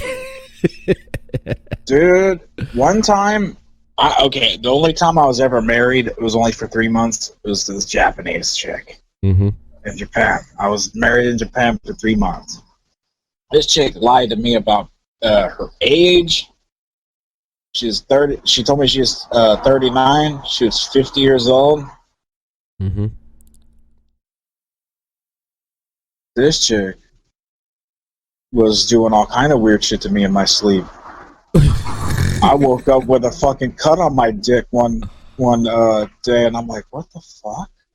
No. And I think she was roofing me. I think she was drugging me, and I think she's putting shit in my 2-liter bottle of Coke and not piss, like those one assholes did when they ribbed me. And she lied to me about fucking being married before. She said she was never married before. She was married like 50 fucking times.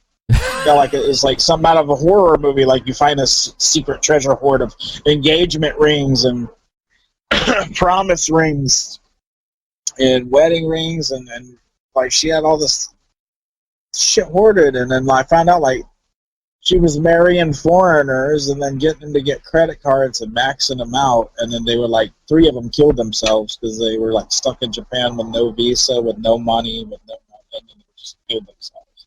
Because like they fell in love with this crazy bitch. Like, really? Yeah, dude. Yeah, I was afraid that she was gonna do some John Wayne Bobbitt shit on me, bro. Like she like one time we had a fight, so I went to sleep in an internet cafe for a couple days. Mm-hmm. And I wasn't cheating on her or nothing. I didn't do anything sexual with another woman until I was divorced. I never cheated on her ever. And she would accuse me of cheating and doing weird shit when I would come home, like tear up my passport and fucking pour water in my clothes and put them in my suitcase and dump ketchup on it and shit and then throw it outside in the freezing cold. Like she was ripping me worse than fucking Bull Buchanan. Ah, shit. No, I'm just kidding. Bull Buchanan. I'm still laughing about that. Bull Buchanan Bull Buchanan shot on me, dude. I don't think I ever really got to tell the whole history. I don't think anybody ever really knows the whole history between me and Bull Buchanan. Mm-hmm. Like, me and him are cool now. Yeah. He's real cool. He was real nice to me when I talked to him last time. There ain't no beef now. It's all done. Like, I understand where he was coming from at that time. Right. And he just didn't know, like, where I was coming from at that time. You know what I mean? And then, he had a little birdie in his ear telling him shit. So ain't no big deal. Water under the bridge. And me and him are cool, and I got nothing but respect for him. Anyways, that's cool. But when I first met him in 2003, he had just got released from WWE. Right. And I was working these indie shows for these indie promoters that booked him, and because he lived around the area, like within driving distance, a couple hours, so he would go to the same shows I was going to, and I got to know him a little bit. I mean, I didn't really know him, like, introduce myself to him, and he seen me around, and one day, the first time I ever met him, I said something really fucked up to him, like right in front of the boys in the dressing room. I was ribbing him. I was fucking with him. Oh, right off, you ribbed him. Yeah, the first time I ever met him, but the first time I ever saw him, he walked into the dressing room, and I said, "Who the fuck booked Nathan Jones?" No, you said that. You said yeah. At the time, shit. Nathan Jones was still employed with WWE, and he had just got fucking shit canned by WWE. Right, Bull Buchanan did, yeah, because Nathan Jones was still there when he got canned, yeah. And they look kind of similar, but two big tall dudes that are agile, doing kicks and all kind of shit, Yeah. And so I was just bucking with him, ribbing him. I was actually trying to mess with him, make him think I didn't know who he was. Yeah. So I said, who the fuck booked Nathan, or who booked Nathan Jones, or some shit like that. I said that, right? Oh, shit. In front of everybody. Oh, damn. And I don't know if he remembers that or not, dude, but I think he does, because, like, years after that, he saw me at an indie show, and he was like, he looked at me, and he goes, hey. Like, he remembered that shit. How's it going, man? He was fucking, he's like, I can't wait to get in the ring with this motherfucker. Maybe he was stewing about it from day one. I don't know.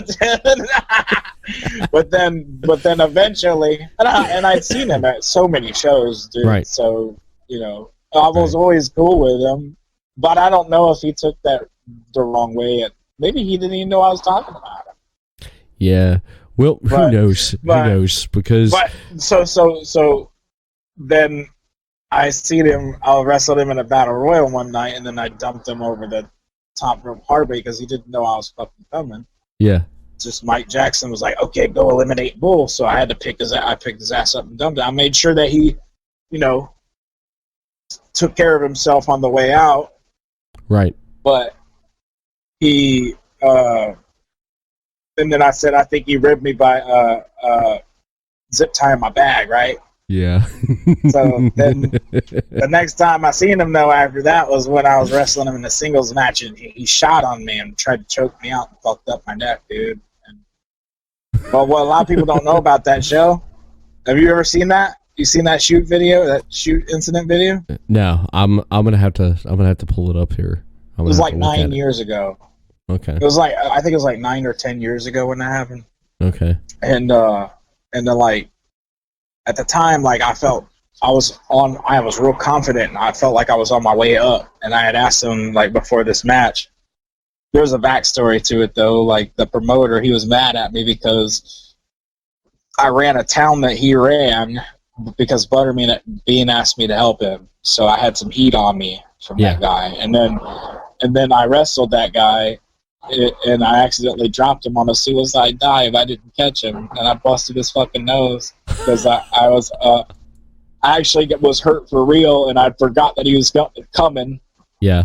And so I had a little more heat on me from that. And then he asked me to sell tickets for him. Still selling tickets. I was selling all my merchandise. Like he was like, stay here at this gas station to sell these tickets. I was like, all right. I just started selling my merch to people. Like, fuck the tickets. Like, the people were like, fuck those tickets. What are you selling over here? They're like, this is a rap CD. You know, oh, yeah, I'll buy one. Do you want a wrestling ticket? No. Yeah, so I made like $500, like, just selling like rap CDs and shit there when I was supposed to be selling wrestling tickets. I think I sold probably like 5 tickets, and I brought him the money for the 5 tickets, and I was like, "This is all I sold, man. Sorry." and I pulled this big ass wad of cash like this fucking thick, and I pulled like $40 or $50 of it. I was like, "This is all I made, dude. And this is all the tickets I sold." So I probably thought like I fucking sold a bunch of tickets and got a bunch of money from it. God dang. Trying to keep the money, dude. God dang. That's crazy. That's crazy. It's crazy. Yeah. And then the night before, I was on the phone with him, like, hey man, I got an idea. What if me and Bull Buchanan like go Broadway? Like we just do Broadway, like we have this highly competitive match. Mm-hmm. And he's like, nah, man, you can't do that. I was like, yeah, you're right. I think I was stoned when I said that to him. Yeah. I was like, you think we can do the spot where, like, the referee's bumped and I put him in a submission hold and he taps out while the referee's knocked out, but first he has me beat? Like, he'll, kind of like I did with Buff Bagwell. Yeah. He was like, nah, he ain't gonna do that. I was like, all right, then, that's cool. I'll just do whatever. And then I went to the show, and then I made the mistake of telling them my ideas. Like, for the match, I was like, dude, wouldn't it be dope if, like, we did this, we start off slow and boring, and then that shit just, like, goes haywire, and then we have this long, really dope match, like 15, 20 minutes of we're out there and busting our asses, but at first we, like, start off, like, real slow pace, like some Chris Benoit versus Regal shit from the Brian Pillman show. Yeah.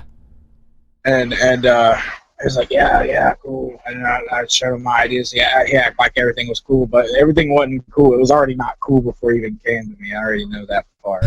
And and then when I got in there, man, like, I was,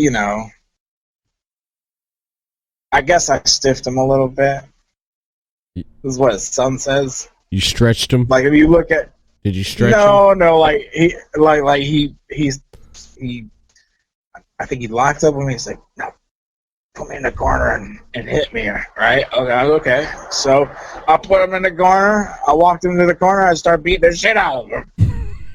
Like, it looked like I was I mean, when you look at the tape, it looked like I was beating the shit out of him.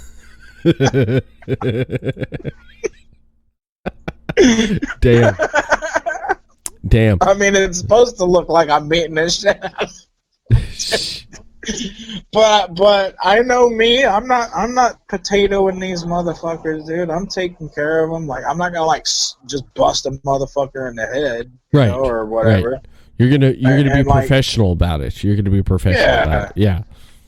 And I had MMA gloves and shit on, so I thought, if I make a little contact, it'll be all right. I got padding on my hand. Right. Won't hurt him that bad, So if I do fuck up and stiff him a little bit, it won't be that bad. Yeah. Well, supposedly, from what I heard, he got pissed. I guess one of them punches I did to him. I have a bad habit that the last one is always the fucking stiff one, because it's gotta be the one that counts. Damn. It's gotta be the one that looks the realest, the last one, And I guess that last one, I really tagged him. They're saying that's what happened. I don't think I really tagged him. I think I was working and I was doing everything okay.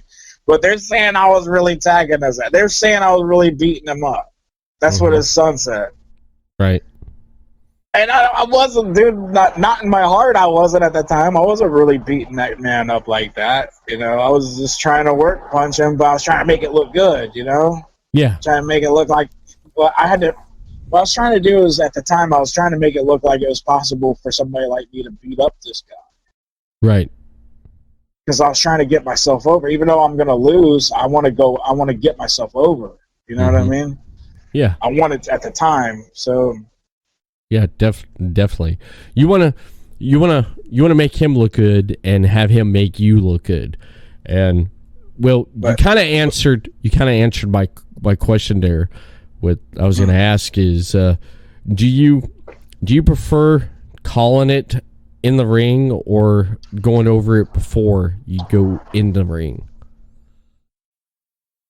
I'm a type of guy that, like, I don't like surprises. I don't like people trying to do shit to me that I don't, give them clearance to do to me beforehand, and I stop them if they do it. So usually I tell people beforehand, hey, look, we can like pretty much feel it out in the ring, but I'm gonna give you X amount of things you could do to me. What do you want to do to me? And then okay, don't do nothing else to me except that. And I'll let them. And some people, they like to have the whole match planned out. Me personally, I just like go in there and just. I think it's the most fun thing to just go out there and play it by ear, man, and just fucking feel the crowd and the energy. And I like to create chaos, man. Like, sadly, most people don't know these, like, really epic fucking matches I've had in Japan. But, man, there's so many matches that I don't even have video of where, like, it's just me beating the shit out of a motherfucker all over the arena. Yeah. Before the bell even rings. Right. And then we get in the ring and the bell rings and the match finally starts, but I just whooped this motherfucker's ass for like 20 minutes out in the stands. Damn. In the cheap seats. Like jumping a motherfucker from behind when he's walking to the ring and just beating the shit out of him for like 10, 15, 20 minutes. Like, yeah. Outside the fucking ring, and then getting in the ring, then the match starts, and I'm still beating the shit out of this motherfucker. That's crazy. That's crazy. But hell, when I watched that one match that you discussed or mentioned when I had you on last time, with the Yeah, I'm sorry. I'm fucking stoned. Oh God. Hey, nothing wrong with that. Long as you feel good, you feel good. And I feel great, man. Oh, Thanks I for bet having you me do. on your show again.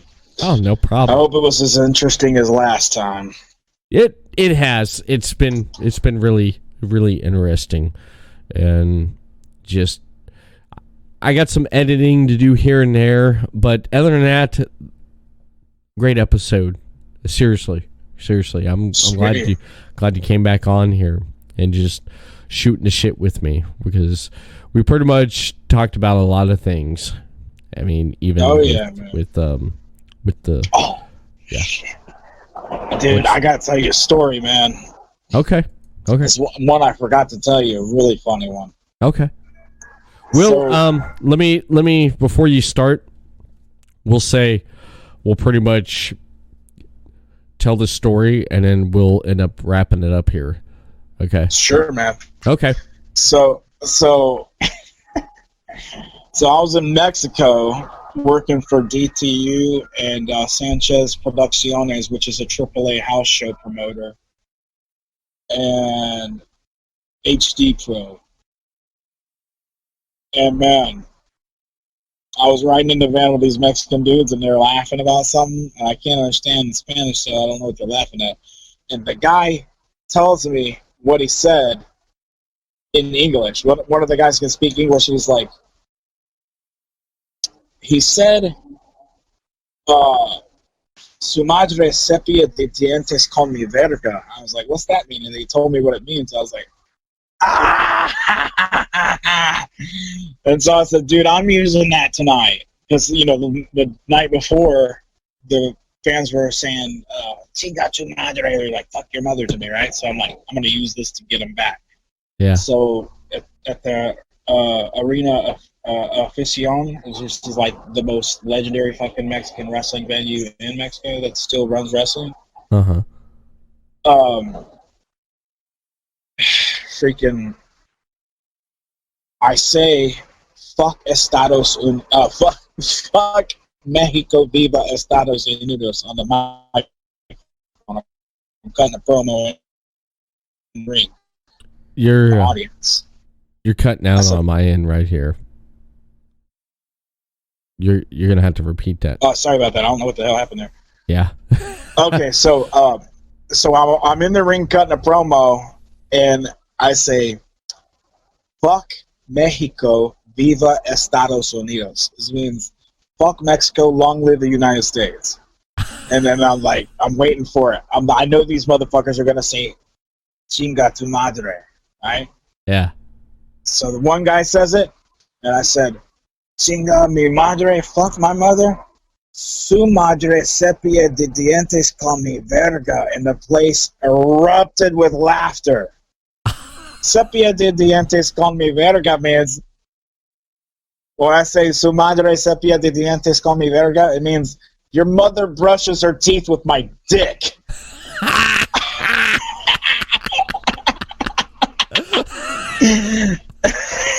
No. I accidentally became a babyface on that one, bro.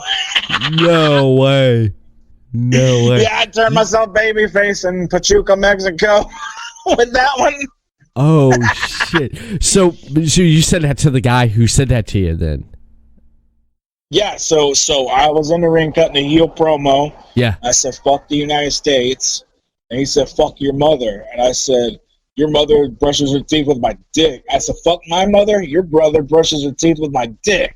Oh, so they love that. So you turned yourself from heel to, oh, yeah, you made a turn. Yeah, I accidentally turned myself babyface with that one. Because they laughed so hard and they liked it that they were really cheered. Like, they really liked me after that. I had a lot of people trying to get pictures and shit with me after that. Oh shit! Well, what I think it is too was you took the initiative to actually come back on them with that, and you took the time to learn it and learn how to say it. I think that's also you gain the respect too, and that's pretty damn cool. That's pretty damn cool. Now, where you were wrestling a face in the crowd. I bet you got more of a pop than they did that night, didn't you? That night, I wrestled 3 legends, man. It was a 4-way Lucha Extrema. It was like a hardcore match. Yeah. Basically, it's like a death match. And because, we had light tubes and shit in it. Right. And it was me, Psychosis, Damien 666, and Halloween in a 4-way. It was me and 3 Mexican wrestling legends, like, in a match together. Right. And I said that shit that night, and I turned myself babyface. But they all beat me down, like, the whole gimmick was like, okay, we're all gonna triple team this motherfucker and beat him. Right. But we're gonna fight over who gets the pinfall on him. Yeah. That's how they beat me. So. But was the crowd booing? Was the crowd booing them when they were beating you down? Actually, they loved it because it was just, for some reason that night, like, we made it so funny and so comical. Like, the whole thing with them fighting over who's gonna pin. They just triple power bomb me through fucking like 10 light tubes. Damn. Like the Shield did the triple power bomb. They did that shit to me on a bunch of light tubes, and then they're trying to fight over which one's gonna pin me. Damn, that's amazing. It was like it wasn't elimination style. It was like whoever pins somebody wins. You know what I mean? Mm-hmm. Yeah. So a little bit different rules over there in Mexico, but it was really fun, man. The only thing I didn't like is when I got my bag stolen and shit there in Mexico. Damn, that sucks. I was fucking around snorting coke and trusting the wrong people. Well, that's shit happens, right? Yeah. Yeah. Yeah, I always confess my sins. I don't give a fuck, bro. Judge me. Judge me. Condemn me. Where are you going to send me? Nowhere, because I'm already there. Damn. Well, we'll end it on that right there, because I know you still got more stories that you can tell. You can come back and tell again, and you told some pretty good shit. And I had a good time, as always. I had a good time with you coming on here on the Everett Lee Show, and I want to thank you for coming back too, on, man. I definitely do. I love it. Thank you for having me back, man. I appreciate it so much, bro. It was fun. It was real fun. Yeah, this a little too fun. Yeah, I got to do a little bit of editing here and there, though. But here in the next couple days, I bet you do. What's that? I bet you do. I don't even, the camera's on me right now, so they don't even see that. Oh, okay. Yeah. Yeah, you can make it that way, can't you? Yeah, I can do that with the. I bet you will. Is this the cut or the uncut version of the Everett Lee Show? This is going to be the. It's going to be the cut version after this is pretty much done, though. But you know what? You gave me an idea. I may release an uncut version of this here in the future. So you're going to beep out all my cuss words and everything? No, I'm going to keep that. That's just where I fuck up at. I'm going to keep that. I'm going to cut that. But I'm going to pretty much, yeah. If I fuck up too, man, clean it up for me, man. I need you to help get me over. Oh, okay. Yeah. We got to make sure Vince calls you. Yeah, right. That motherfucker's never going to call me. Oh, damn. Hey, pal. Why haven't you ever worked for me before? Yeah. Hello, dude. You never called. Yeah, I was watching this podcast, and I love how you smoke the pipe. Man, here's the thing about me, dude. Is like my worst attribute is also my best attribute. Yeah. My best attribute is that I'm real. I'm genuine. Yes. I don't bullshit. I don't hide shit. I let people know everything. I tell what I really feel. But that's also to my detriment, because these days people don't like real motherfuckers no more. Yeah. They get offended by them. Yeah. They're scared of them. Well, They're afraid of what they don't understand. Yeah, people like candy coated and hide behind a curtain. They're like Wizard of Oz. That's what they refer, and it's Get a pretty new sad. muffler, pal. The one-man crew gonna be working on a car here, making sure someone gets their muffler fixed. But I wanna thank you for coming back on here. And again, where can people find more of One Man Crew at on social media? Spotify, iTunes, Google Play. Oh wait, I'm trying to sell shit again. YouTube, Facebook, at One Man Crew, ONEMANKRU. You just type One Man Crew in any search box, you'll find this shit. I'm easy to find. I'm just a normal little old me guy, like, you know, that just happened to, you know, do a lot of dope shit sometimes. And I do a lot of dope sometimes too. Nice. Thank you for coming back on. And I better be careful saying the word dope, because now everybody thinks it means something else. When I was a kid, we called everything dope. If it's dope, it's dope. yeah, You know? yeah. Now it's like, dope. he shoots heroin. If you say dope, they think it's heroin, or some people think dope's like crystal meth or something. Yeah, I think if it's dope, it's dope. If it makes you feel good, it's dope. it's old school slang there. That's all it is, man. Because I said that tonight. I dropped a couple times. Said, yeah, man, that beat sound dope. You noticed that? Yeah. Yeah. Nah, but like Yeah. I know you're trying to wrap this up, but every time people ask me my social media shit, dude, here's the honest God truth, man, is like, especially with this COVID-19 shit going on. Yeah. Bro, who the fuck am I to try to get anybody to give a shit about me? Like, right now. You know what I mean? Like, seriously. That's why I just don't care, like, if people know about my social media or any of that stuff, like, because it don't matter.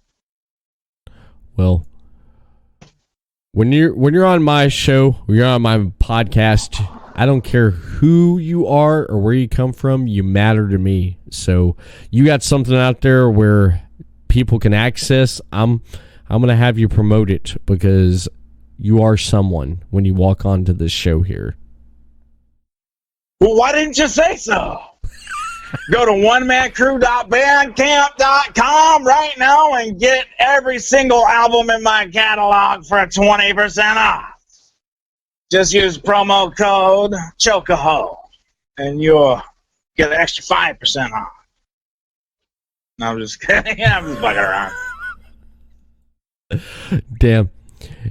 I want to thank you for coming on again. And for more of this right here, Podcasting Network, your top source for independent podcasting. Head over to podcasty.net for great content and great shows over on the website. Hit them up on Facebook, Podcasting Network. Give them a thumbs up and a follow. Send them a tweet over on Twitter at PodcastingNet. Subscribe to their YouTube channel for video podcast over on Podcasting Network and on Twitch, Podcast City Network. You want more Everett Lee?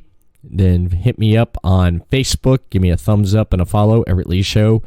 Twitter at the Everett _Lee. Instagram, Everett Lee Show. And audio portions of this podcast and previously released podcast, head over to YouTube, the Everett Lee Show, Stitcher Radio, iTunes, Podbean, and iHeartRadio. All right. Thank you so much, One Man Crew. Thank you, man. No problem.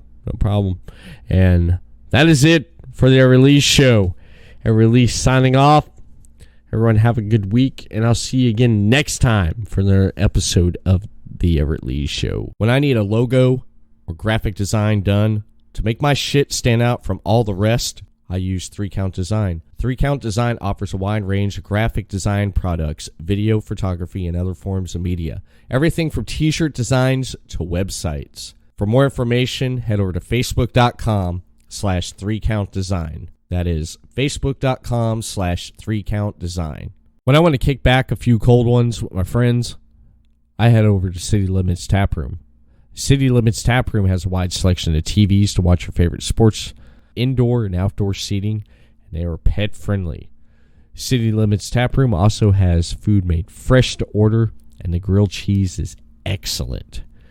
I recommend the grilled cheese and the apple pie cider with fries on the side. You can't go wrong with that, baby. For more information for upcoming events, head over to facebook.com/City Limits Tap Room.